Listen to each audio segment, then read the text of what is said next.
Citizens of the universe, it is time for the 14th episode of the Neutral Lens podcast.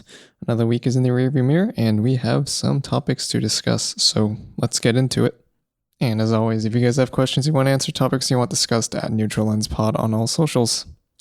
The opener for today is basically someone's boss is saying that he won't give her a raise for not coming in 15 minutes early.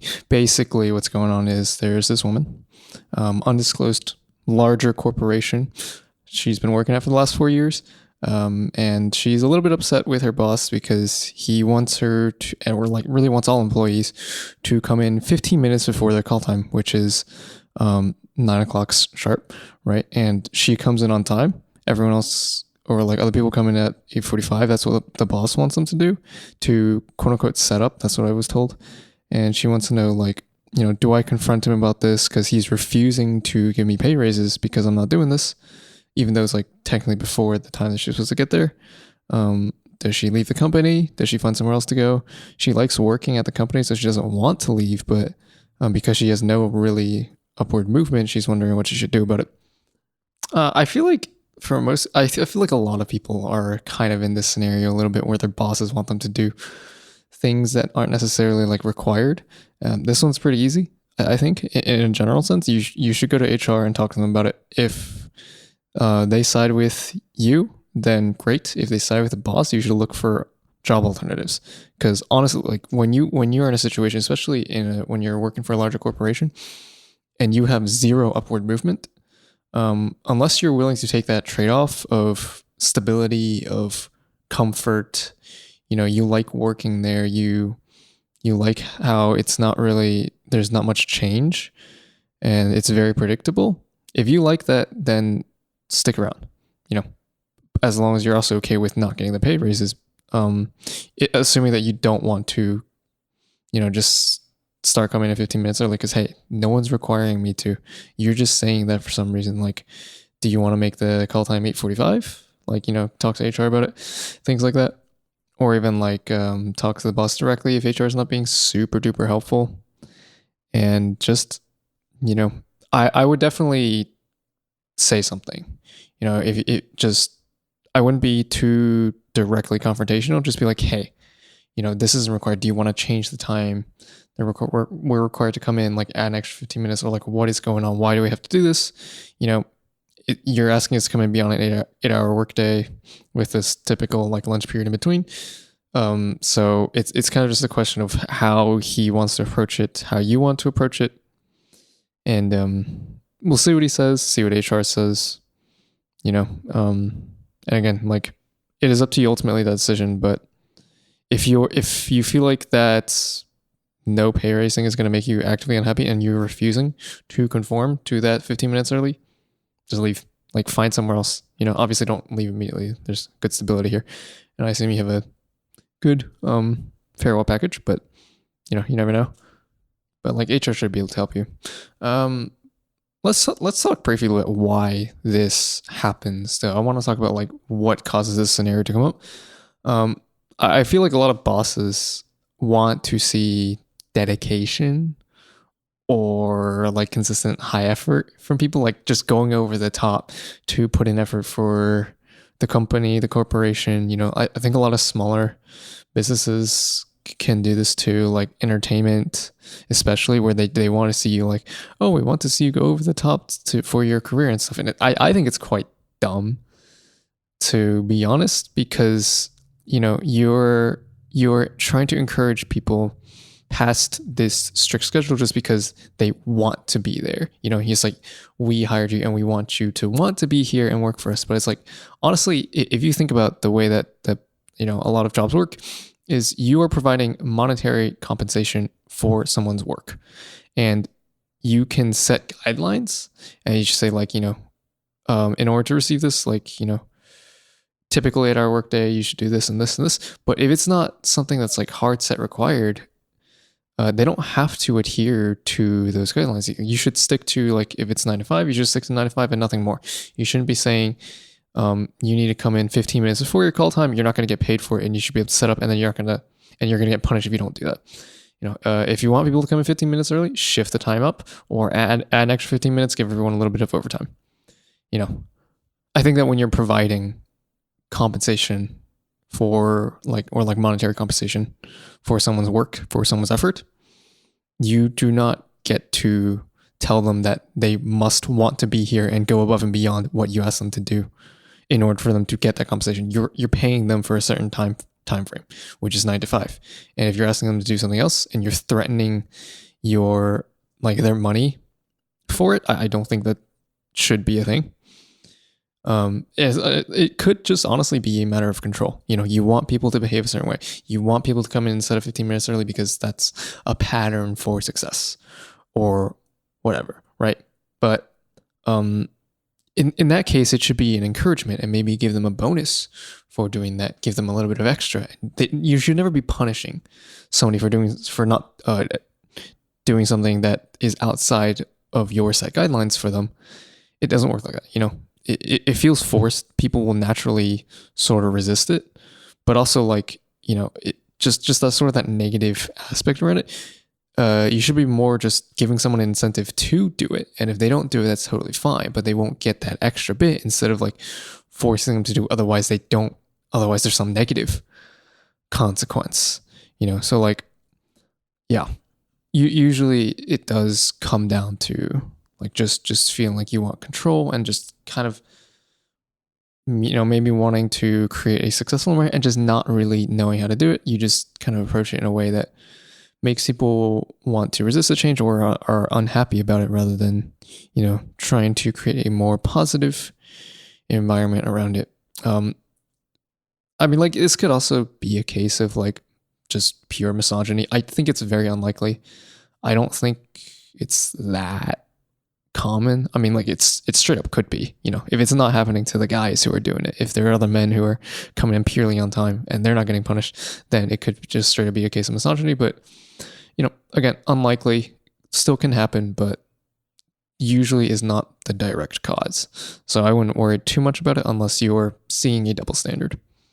All right, let's talk about something else. Something I find interesting is that a lot of people, when they see there's this one dominant team or one dominant player in a sport or an esport or something, they tend to start finding it boring. And they're like, why are we watching? Because this one person's going to win anyway, or this one team's going to win anyway.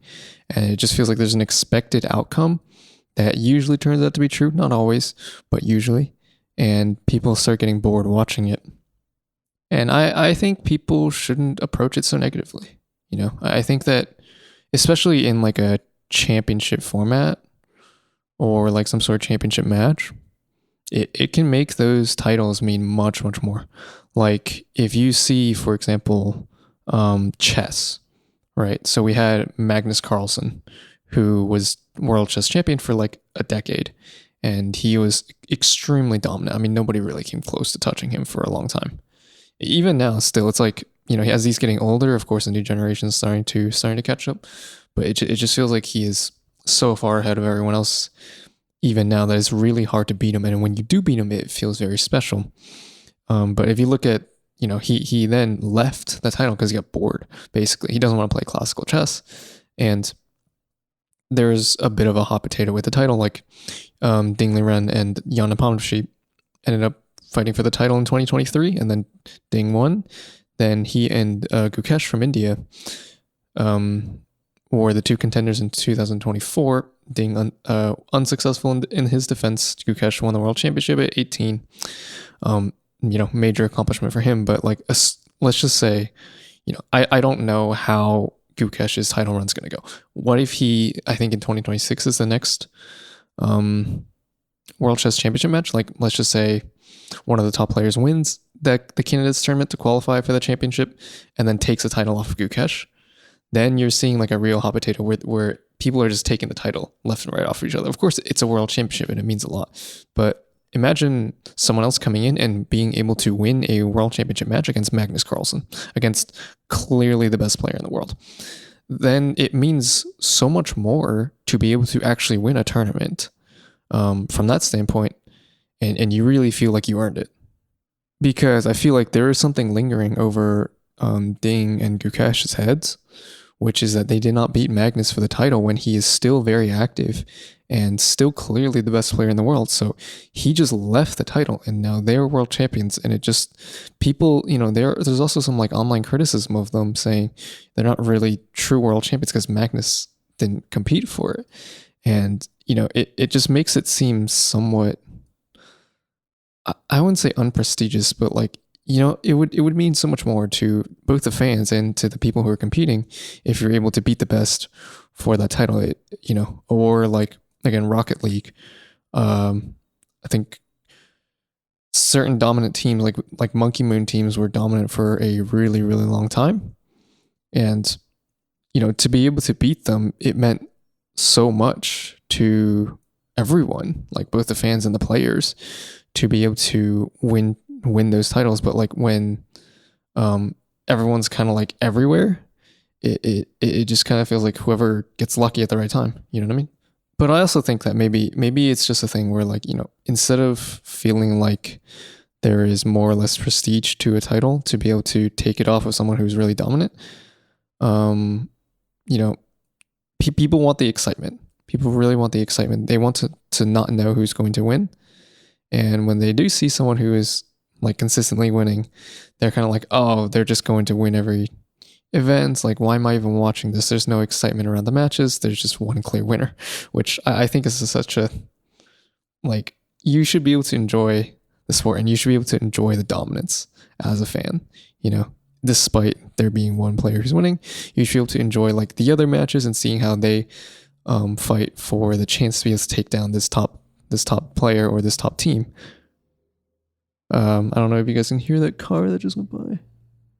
But yeah, I mean, like, it also could just straight up be a case of fans of certain teams watching another team win and dominate while their team struggles. And it's like, just get better, like, that could, I think that is one of the bigger cases of people complaining about this, is that they're just not a fan of the player or the team who is on top right now and they want it to be someone else.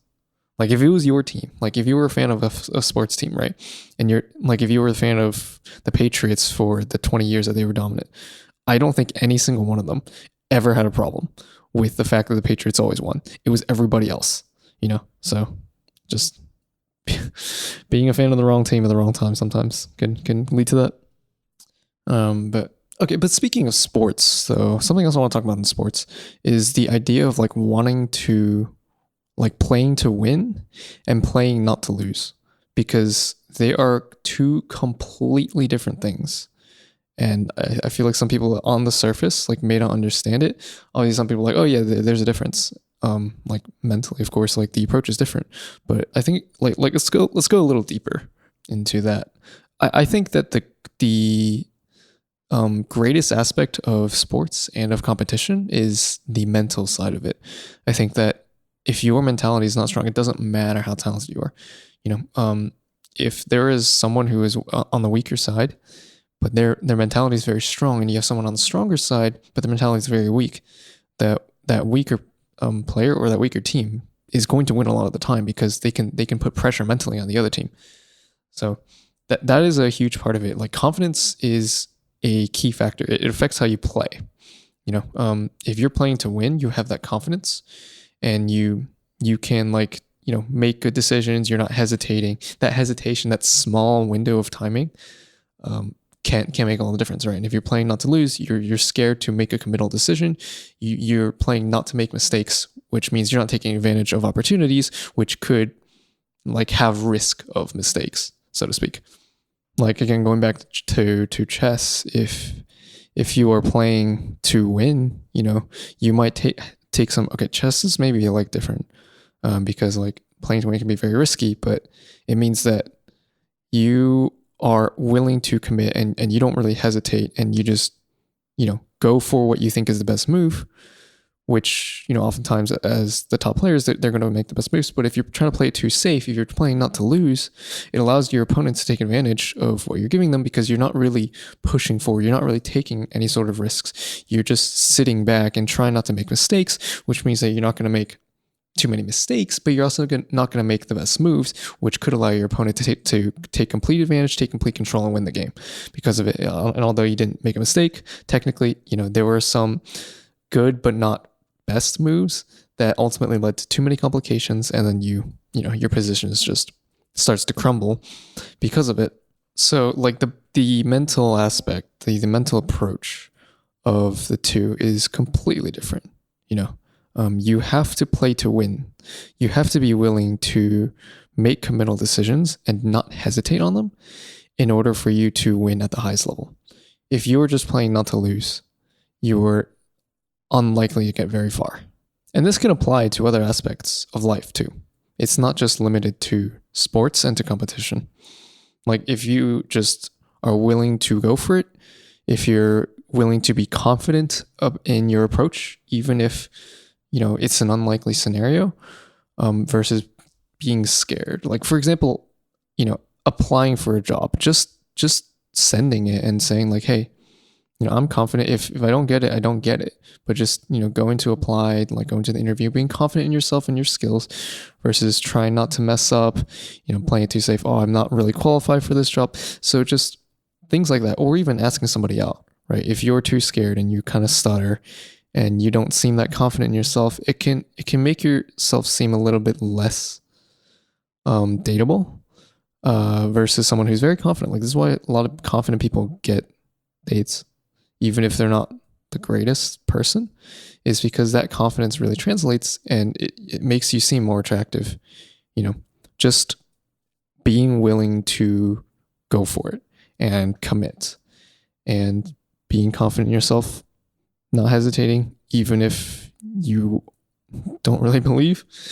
But that mentality, that approach is what oftentimes gets you over the top rather than, anything in particular. So yeah, mentality is everything. All right, I think I am done yapping for today. So that'll be it for this episode. Thank you guys as always for listening, and I'll see you all next week.